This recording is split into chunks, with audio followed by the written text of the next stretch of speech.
Okay, we're ready to go. Bonjour tout le monde. Hello everyone. It's great to be back in sunny Transcona. Second morning in a row. I can't remember when the last time that's happened. It's great to be here. Before we begin, I want to acknowledge that we are on the traditional homeland of the Red River Métis, as well as Treaty 1 territory. C'est un grand plaisir de souhaiter la bienvenue de retour à Winnipeg au Premier Ministre Trudeau et Ministre Fraser. I also want to acknowledge Premier Canoe, Mayor Gillingham, Manitoba Caucus, and the presence of Manitoba Métis Federation President David Chartrand. Preserving our existing affordable housing is crucial to ensuring families can continue to thrive in the homes they've cherished for years.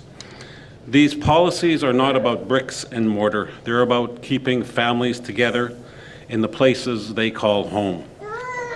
We also know that to lower the cost of housing, we need to build more housing, and we need to do it faster. This last December, I was very proud to join Mayor Gillingham to announce over $122 million in funding through the Housing Accelerator Fund, a testament to our commitment to addressing housing challenges head-on. Ensemble, nous prenons des mesures audacieuses comme l'augmentation de la densité autour des transports en commun, adaptées aux besoins spécifiques de notre communauté. Through collaboration and innovative solutions, we're not only protecting existing affordable housing, but also creating new opportunities for Winnipeggers. This team will ultimately lead to more money in the pockets of Manitobans as rents stabilize and housing costs become more manageable. The progress we're making in our partnerships with our municipal and our provincial counterparts sets a shining example for all of Canada. Et maintenant, je cède la parole au Premier Ministre. Thank you. Merci beaucoup.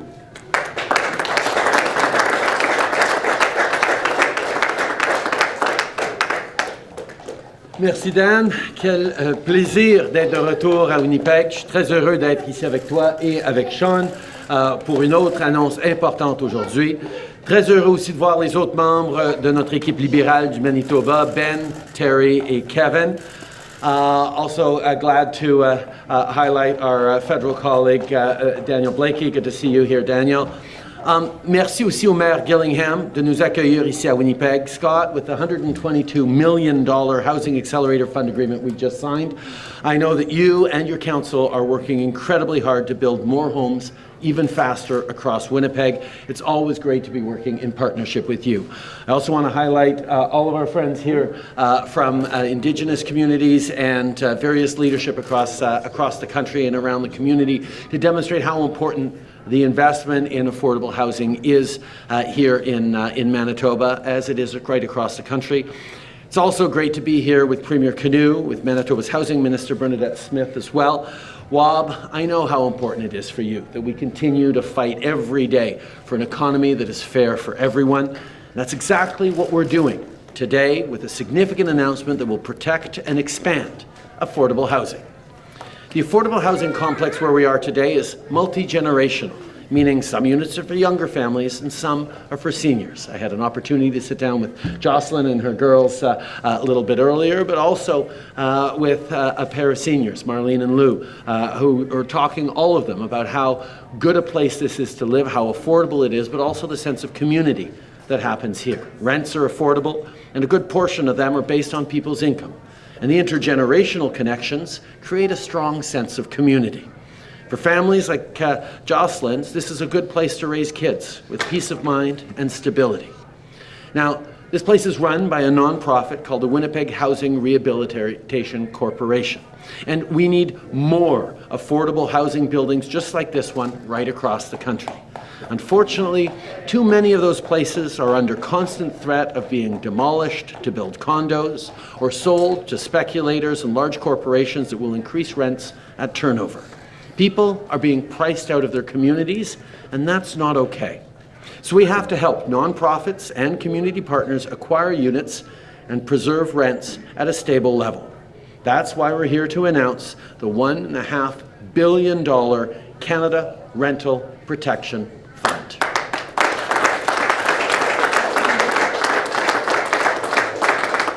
On va investir 1,5 milliard de dollars dans le nouveau Fonds canadien de protection des loyers.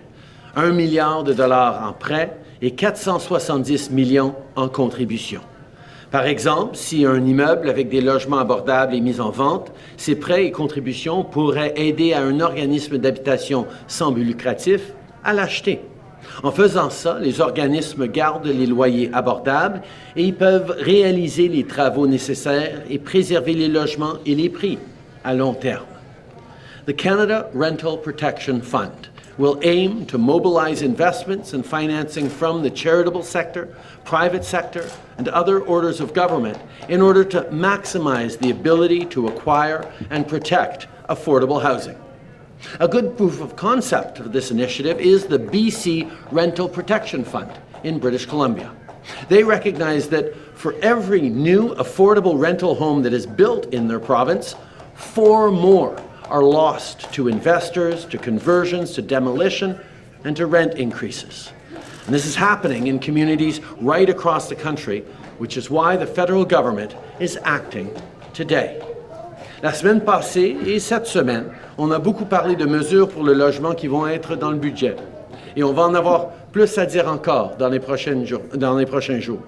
Mais ce qu'il faut retenir, c'est qu'on est là pour protéger les locataires. On est là pour construire plus de logements plus rapidement et pour construire les infrastructures nécessaires. On est là pour aider à construire des apparts avec des loyers raisonnables et abordables, et on est là pour protéger les logements abordables qui existent déjà avec des modèles qui fonctionnent bien pour des gens à faible revenu. On travaille à chaque jour pour donner une chance équitable à chaque génération. We're fighting every day to build an economy that helps every generation get ahead, including Gen Z and millennials. Because for Canada to succeed, we need everyone to succeed. Thank you so much for being here. I'll now happily pass it over to our Minister of Housing and Infrastructure, Sean Fraser. Sean.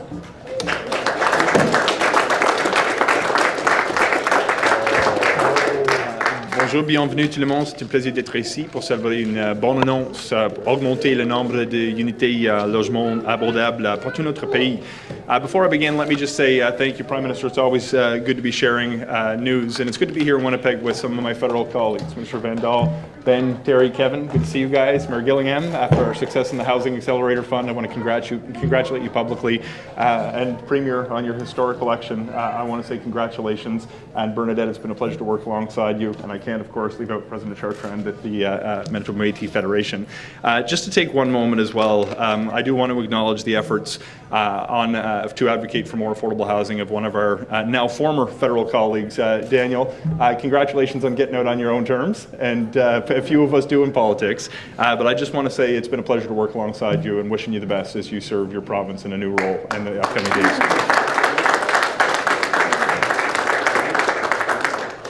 We're experiencing a housing crisis in this country, and it's manifesting itself in a lot of very human ways for families who live in communities in every part of Canada. There's too many young people that I talk to who are priced out of the market in the community where they grew up. There's too many seniors who tell me they can't find a place to downsize in the community where their grandkids are being raised. I'm talking to too many workers who can't afford to live in the community where they go to their job every day, and that's true here in Winnipeg as much as it is anywhere else. And let me just say first, Jocelyn, thanks for bringing the kids along. It's clear this place is theirs as much as anybody's, and that's what homes are meant to be, and I think it's a pleasure to have them here today. But it's important to understand that the housing crisis that we're living through is not impacting all of us equally. The most vulnerable are feeling the brunt more than anyone else. And in different parts of the country, that impacts different communities. In Western Canada, through the prairies, the disproportionate impact on Indigenous Canadians is something we can't turn a blind eye to. Over the course of the past few weeks and the next few weeks, we have been and will be rolling out a series of policies designed to address Canada's national housing crisis, culminating with the publication of a plan in advance of the federal budget with a comprehensive set of policies meant to address some of these pressing concerns. There's a few key areas where we're going to be putting forward measures, including the need to build more homes, the need to support the most vulnerable, and the need to make it easier to rent or buy a place to live in this country. Today we're focusing on a specific opportunity for us to help some of the most vulnerable. To understand how we got where we are today, you got to go back a few decades in our history. We had about 3 decades preceding the National Housing Strategy in 2017, where the federal government, over the course of both Liberal and Conservative governments, decided that it wasn't their responsibility to invest in housing. As a result, we see a direct consequence today that we don't have enough affordable housing in this country. Now, though we stepped up with the National Housing Strategy to put more money on the table, to build more housing when we introduced the National Housing Strategy, we know that there's more we need to do. Because as the Prime Minister pointed out, over the course of the last number of decades, we've actually lost hundreds of thousands of affordable housing units in this country. Some of those are a result of buildings not being properly maintained or repaired that had to be demolished. Others get bought up, renovated, and have the rents jacked up to a price that the residents couldn't afford and pulls them out of their affordable status. Now, we have an obligation to do that because here in Canada, less than 4% of our housing stock is actually held by nonprofits or governments outside of the market.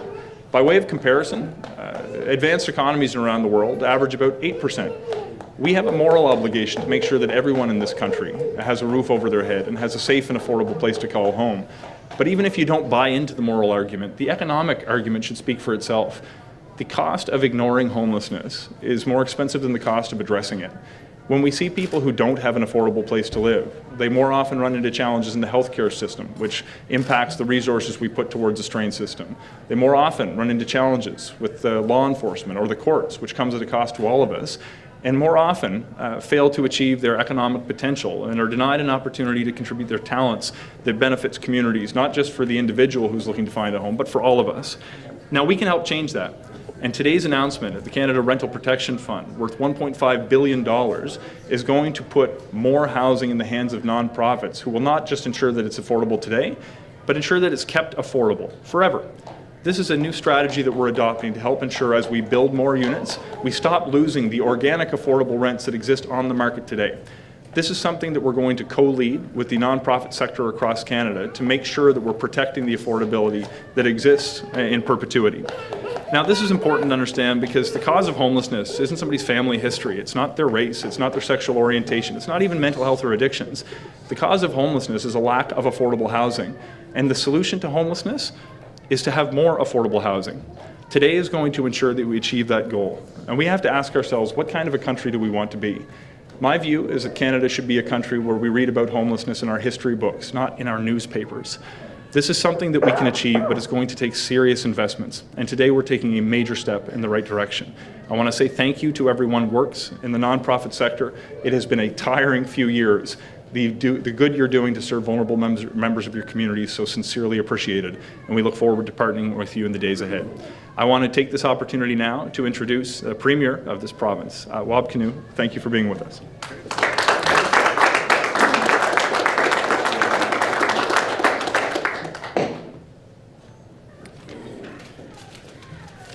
Well, Prime Minister Trudeau, Minister Fraser, Minister Vandell, MPs Duguid, Carr, Lamoureux, Mayor Gillingham, my provincial colleagues, President Chartrand, I greet you all with a warm and hearty handshake and say that today is a good day.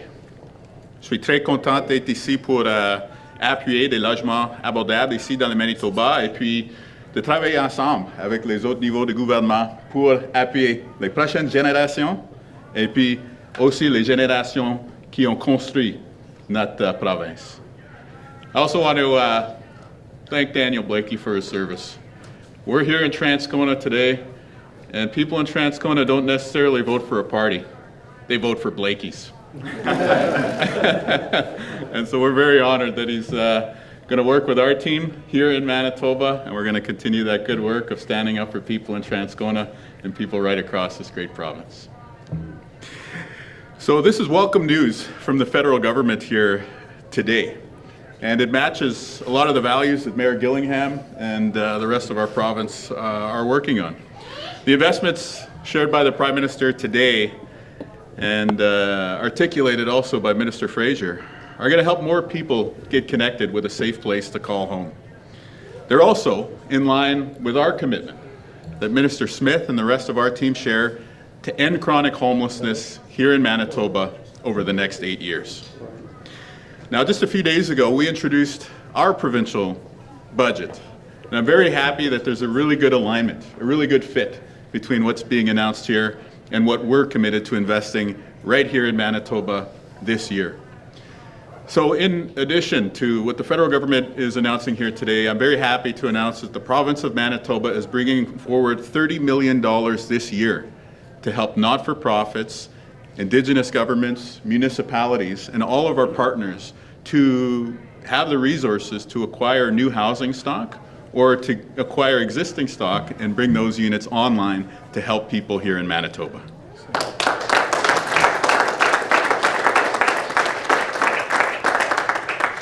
So 20 million of those dollars this year is to support not-for-profits. It's to help them take on and renovate buildings right here in Transcona, across Winnipeg, in Brandon, in Thompson, and across this great province. This is going to help our relatives who, unfortunately, we still see sleeping in tents and under bridges. And it's going to offer new steps on the ladder to Manitobans from all walks of life to be able to move into housing units, rental units, and of course, onto home ownership for those who share that goal. We're also going to ensure through these steps that Manitoba remains a province where housing is affordable. We've seen what happens when you slow down supply in other jurisdictions, and we can't let that happen here in Manitoba. We won't let that happen here in Manitoba. We're also going to be devoting 10 million of these dollars to partner with Indigenous governments and to partner with municipalities to support your efforts to work with private sector partners, to work through your own development corporations, to work with other community-based partners through our new Affordable Housing Partnership Program. This is $10 million this year to help support your investments to bring new rental units online to help Manitobans from all walks of life.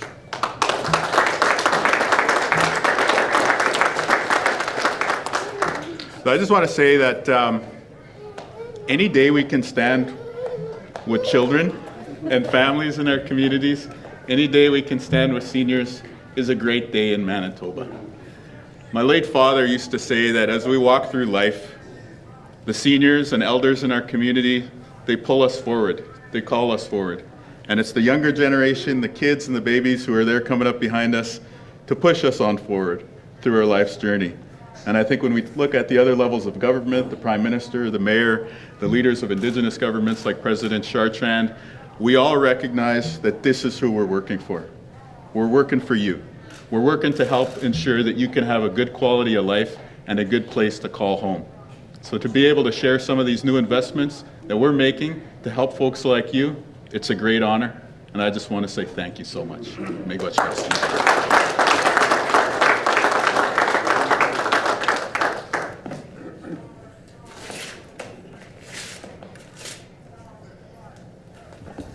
Have done that while I was talking. Thank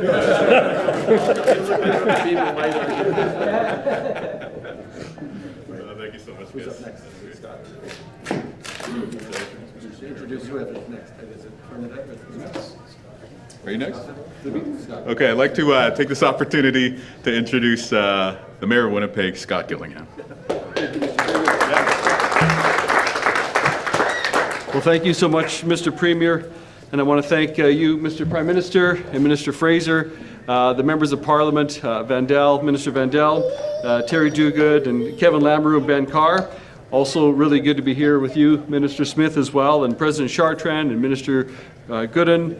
And I hope I haven't forgot anybody. I too want to add my voice of appreciation to Daniel Blakey for your service to our community and to the people of Winnipeg here on the east side. Thank you so much. And I wish you all the best in your transition. Looking forward actually to working closer with you now that you'll be here in Manitoba. I couldn't help but think as the Prime Minister and Minister Fraser and the Premier are talking and looking over at the seniors and the family. Thank you so much for allowing us into your space. We're a bit disruptive, so thank you so much. But I've heard from many people in our community that they just want levels of government to work together for them. And I think you see and you hear here an alignment together as the Prime Minister and his government have prioritized Premier Canoe and his government are prioritizing, and we at City Council are prioritizing housing and making sure that housing is available and affordable for people. And so today, this is a great announcement. And the announcements, plural, the Prime Minister's announcement and the Premier's announcements really complement the work that we're doing at the City to support the nonprofit housing sector. And one of the things that we're doing at the City is we are setting up a concierge service to work with nonprofits to help them navigate their way through the City zoning approvals process. We're also establishing a new office that will be focused on assembling land that can be used for affordable and nonprofit and supportive housing projects. And these are just some of the investments that we're making through our allocation of the Federal Housing Accelerator Fund. So Prime Minister and Minister Fraser, we're putting that fund to good use to make it easier for nonprofits to build and transform housing. And I certainly do want to take the opportunity to thank the Prime Minister and the federal government for the $122 million commitment to Winnipeg. I also want to acknowledge that the announcement earlier this week from the federal government that it will be designating $6 billion for infrastructure improvements required to support housing projects, including $1 billion specifically for municipalities. As we know, every housing unit needs the services that enable the housing unit. It's the water pipe, the sewer pipe, the sidewalks, the roads, whatever it may be. So that growth-enabling infrastructure is so critical, and we've called upon the federal government to, as municipalities, to assist us, and this announcement they made earlier this week is very important in providing that assistance. And so thank you very much, Mr. Prime Minister. Here in Winnipeg, the best example of that growth-enabling infrastructure that we need built is the work we're doing on our North End Sewage Treatment Plant. This is the most complex, most expensive project in the City of Winnipeg's history. It will be done to protect our rivers and Lake Winnipeg, but it's also essential to enable housing development to accommodate the growth within the city and the neighboring municipalities. And the sooner we get that project built, the sooner we can build more homes in the City of Winnipeg. And so really hoping that with these new funds that were announced prior to today, to tap into that funding source for additional support for that project. As a politician, I certainly understand that cutting a ribbon on a new sewer pipe or wastewater treatment plant is not always the most exciting thing, but I can't overstate the importance of this growth-enabling infrastructure. We're doing our part here in Winnipeg. We're embarking also on the most significant reforms to housing policy in our city's history. Some of that was motivated, Minister Fraser, by the Housing Accelerator Fund program, but a lot of it was already underway, including streamlining our permitting processes and adding more density along major transportation corridors and next to retail mall sites. And the more units of housing we can get built, the better it is for everybody. And in February, we passed our first set of amendments to our zoning bylaws, and more changes will be coming this summer. We'll also be launching our first grant program under the Housing Accelerator Fund, which will incentivize the construction of new, affordable, multifamily housing projects that include affordable units across the city, but within a specific focus, really, initially, to our downtown. And as I said before, and I'll just conclude with this, once again, the announcement earlier this week and the announcements today will assist us to further those efforts. And once again, I look forward to working with all levels of government, the federal government, provincial government, Indigenous governments like the Manitoba Métis Federation and President Chartrand and others on continuing to work together to build housing for Winnipeggers for the future. Thank you. Merci, Miigwech.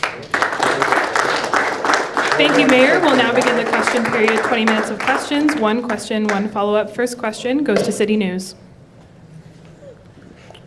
Prime Minister Trudeau, on your pre-budget tour, you made around $25 billion in new spending and loan commitments.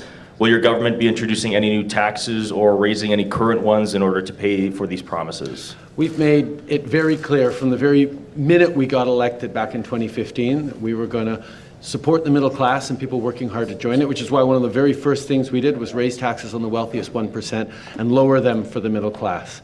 We're going to continue to focus on affordability. We're going to continue to focus on putting money in the pockets of Canadians. There are no plans to raise taxes on the middle class. We are focused on delivering the investments, the supports, the housing, the child care, the National School Food Program, and the jobs in a growing clean economy that this country needs.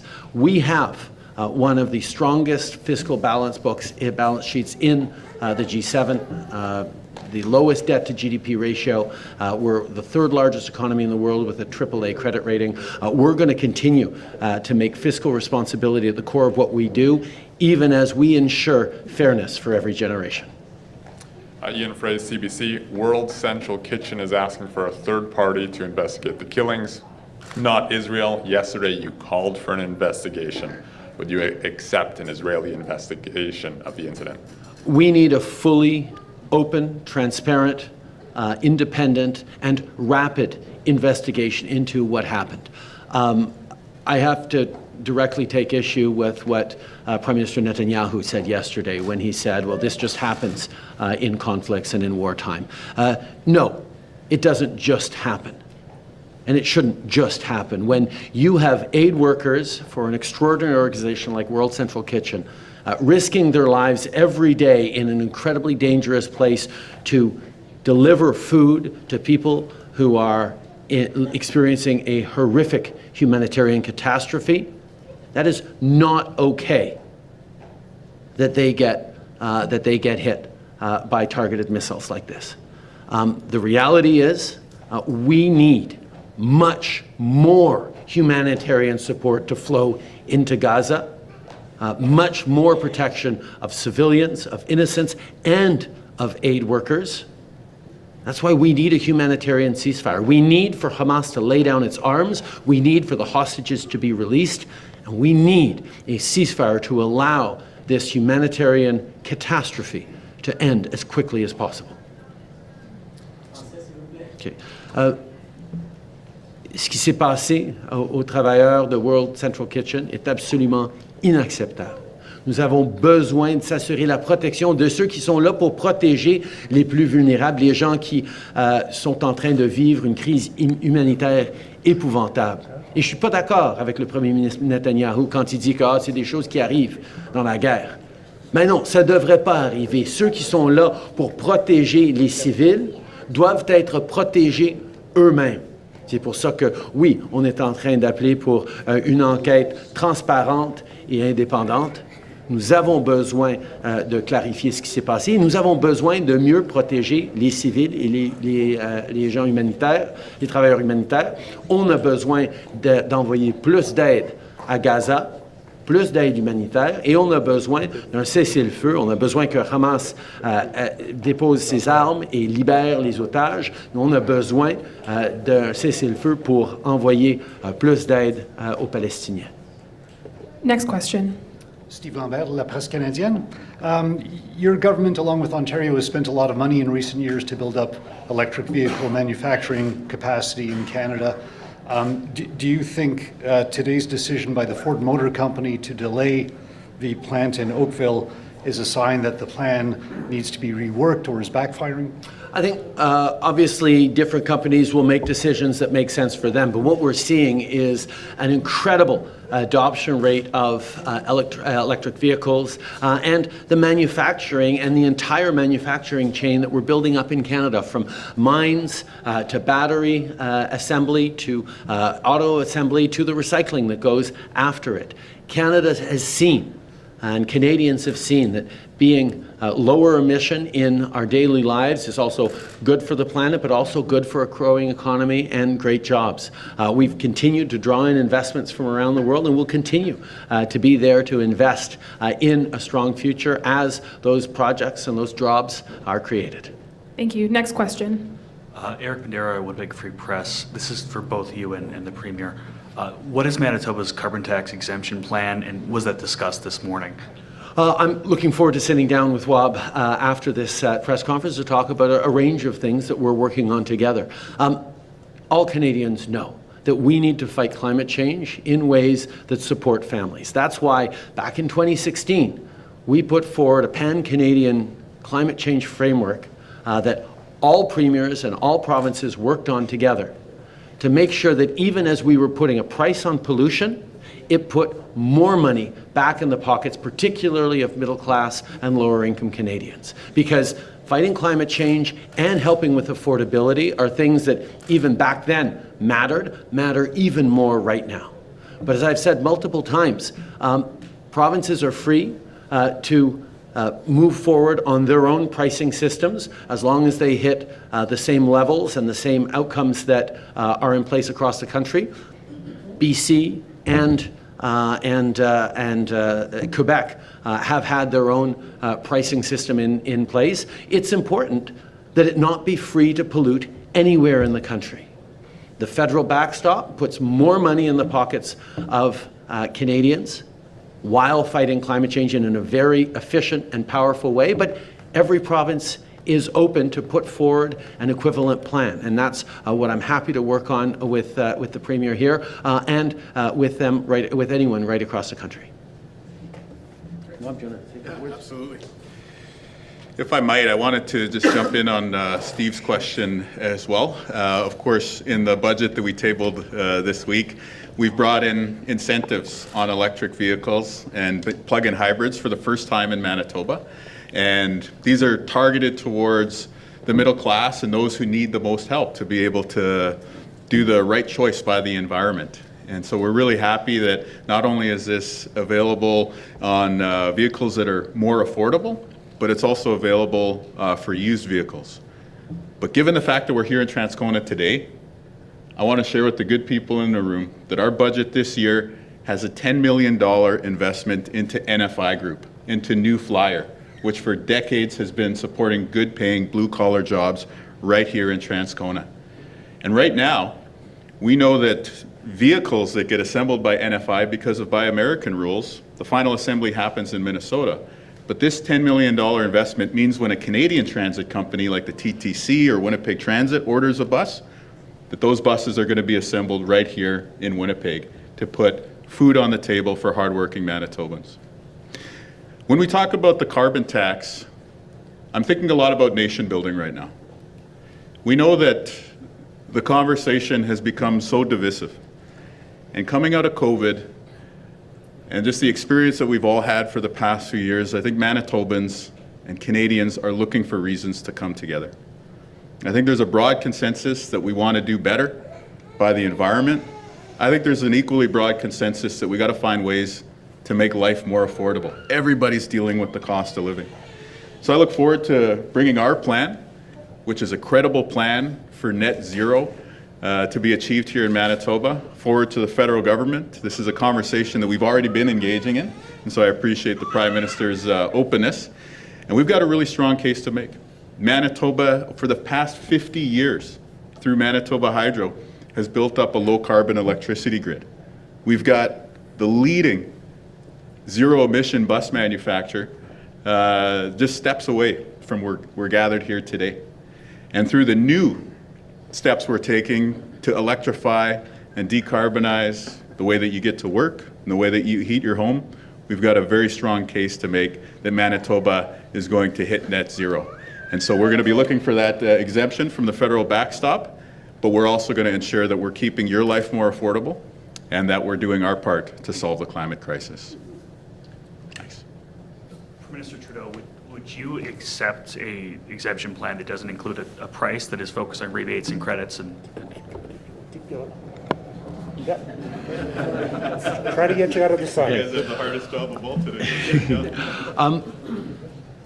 We ensured, as of 2016 onwards, that it's no longer free to pollute anywhere in this country. That's what a price on pollution is all about. Now, the price on pollution that we brought in is about a third of our climate plan. It's responsible for a significant amount of reductions of emissions because it's no longer free to pollute, and companies have that certainty that the price is going to continue to go up.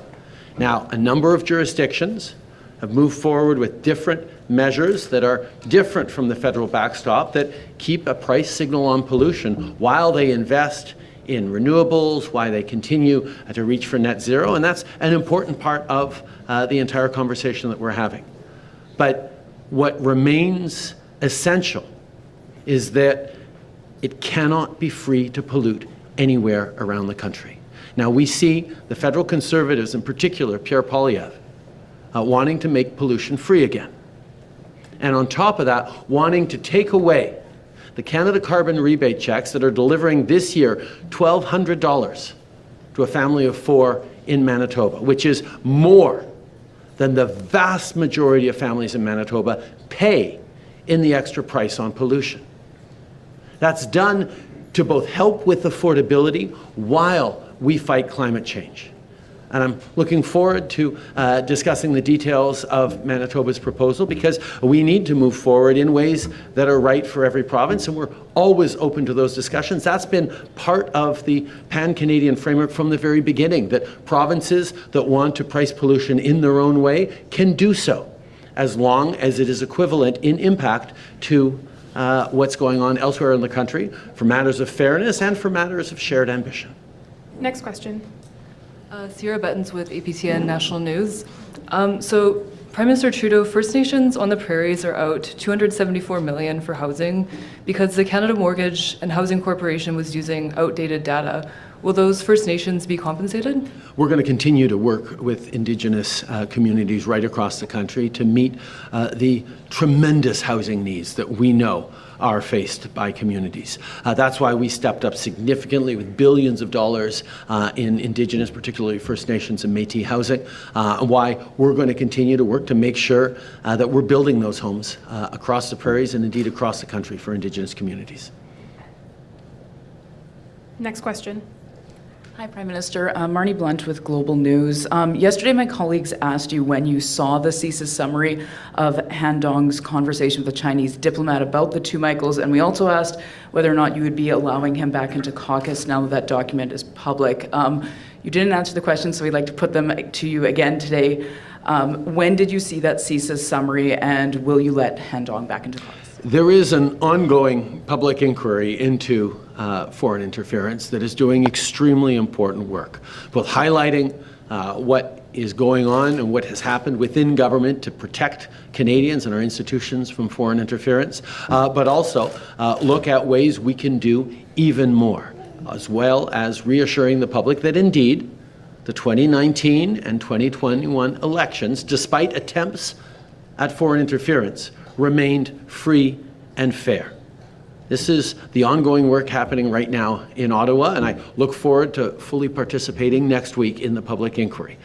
But for right now, I'm really happy to be in Winnipeg talking about the fact that we are investing in ensuring that low-income and affordable rental housing remains affordable for families like Jocelyn's for years and decades to come. That's what this investment is about, and it's going to have a real, tangible impact on the lives of Canadians across the country as we step up on fairness for every generation.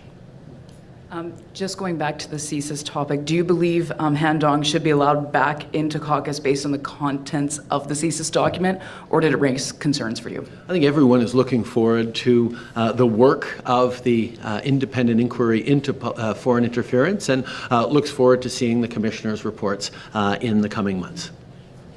Next question. Simon Deschamps, Radio-Canada. Il y a des premiers ministres provinciaux qui disent que vous empiétez dans leur champ de compétences avec des annonces comme aujourd'hui. Il y a des observateurs qui disent que vous brisez la fédération. Êtes-vous en train de briser la fédération? Je pense que ce qui inquiète le plus les Canadiens, c'est est-ce qu'ils peuvent payer leur logement? Est-ce qu'ils vont avoir des bons emplois pour les années à venir? Est-ce qu'ils vont pouvoir mettre leurs enfants dans des garderies, des centres de petite enfance abordables? Est-ce qu'on va livrer des programmes de repas dans les écoles qui vont empêcher les enfants d'avoir faim pendant qu'ils font leurs études?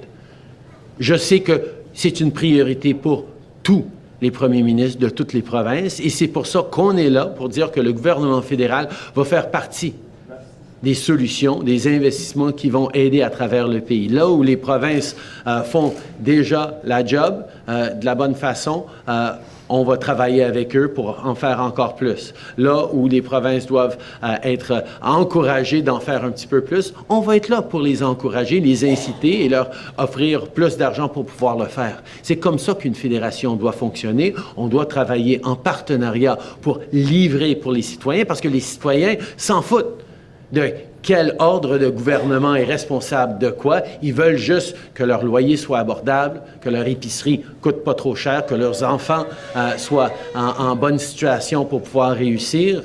C'est ça que les gens veulent et c'est ça sur lequel on est en train de travailler en partenariat et dans tout respect. Est-ce que vous accepteriez que des provinces empiètent dans les compétences fédérales? OK. On est toujours là pour travailler en partenariat sur tous les enjeux qui sont préoccupants pour les Canadiens. Et je suis toujours content d'entendre les perspectives et recevoir de l'argent des provinces s'ils veulent investir dans notre militaire, par exemple. Hugo Bocan de La Liberté. J'avais une question à propos des 1,5 milliard qui vont être distribués. Est-ce qu'on sait combien le Manitoba va recevoir sur cette somme-là? Je vais passer la parole au ministre Fraser, mais je vais dire que beaucoup plus de détails vont être partagés le 16 quand on partage notre budget. Mais les gens peuvent savoir qu'à travers le pays, y compris ici au Manitoba, il va y avoir des fonds pour les OSBL et le secteur public de pouvoir protéger des logements abordables qui, on sait, sont souvent achetés par le privé pour ensuite monter le prix. On est là pour travailler avec le secteur d'habitation pour protéger les résidences abordables qui sont là déjà. Scott, Sean, do you want to say a little bit about... Et les questions sur le 5 milliards de dollars pour l'infrastructure. Pour aujourd'hui. Oui, les programmes fonctionnent avec la participation pour le secteur sans profit.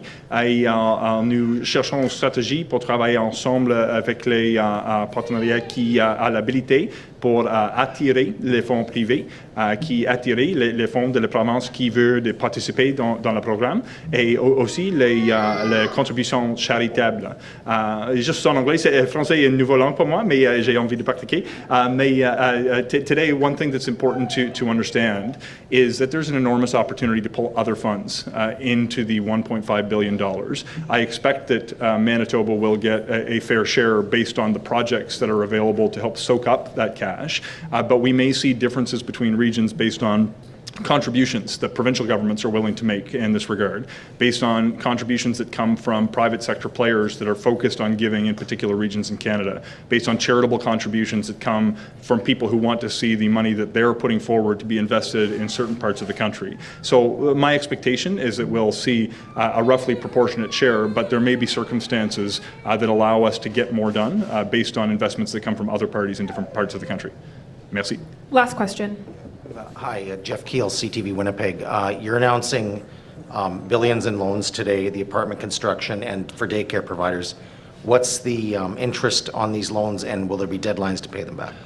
There are various models out there. What we're focused on is ensuring low-cost loans for developers who are building affordable homes, low-cost loans for apartments, for public sector and nonprofit sector to be able to purchase and secure affordable rental housing that will last instead of allowing it to be bought up and flipped at higher prices. But also on childcare, long-term affordable loans, low-cost loans to build more infrastructure. This is all about making the math work as we're creating more childcare spaces, as we're creating more affordable rentals, as we're preventing affordable rentals from falling out of the affordable market into rents that people can't afford. These are all various elements that will be revealed more on budget day, but these initiatives are about allowing the sector and allowing people across the country to be able to afford places to live, to go at the challenge that everyone's facing, to make sure that our economy is fair for every generation. Thank you, Prime Minister. That concludes today's press conference. Merci beaucoup tout le monde.